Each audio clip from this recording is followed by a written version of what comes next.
Miarabanao amin'ny anaran'i Jesosy Kristy Tompo zahay ato amin'ny groupe fiomanana ho any an-danitra.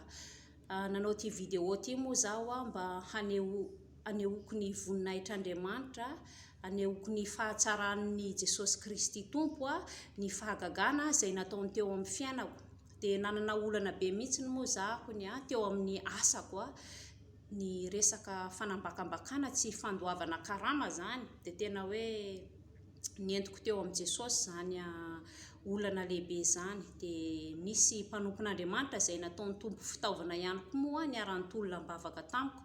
Misy tenin'Andriamanitra kely izay ataherezako anao dia zany dia hitanao ato amin'ny Jérémie 33:3, invoque-moi et je te répondrai, je t'annoncerai de grandes choses, de choses cachées que tu ne connais pas.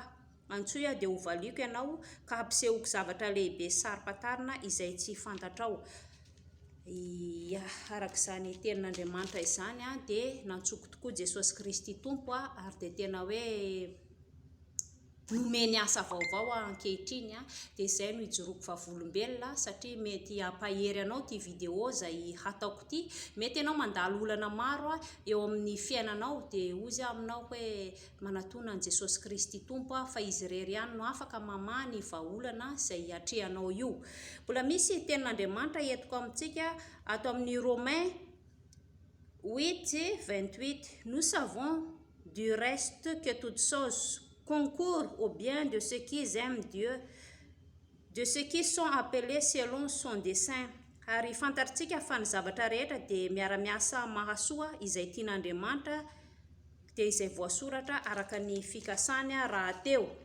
Arak'izany tenin'Andriamanitra izany dia tanatin'izay famaliany Jesosy Kristy ny vavaka izay nangatahako izay ihany koa dia tao ihany koa no nanatsoa ny Tompo anahako izany satria ny vavaka ihany moa zany tena taloha fa mbola tsy tena hoe nifantoka tsara tato amin'ny Jesosy Kristy Tompo zany tamin'izany fotoana izany.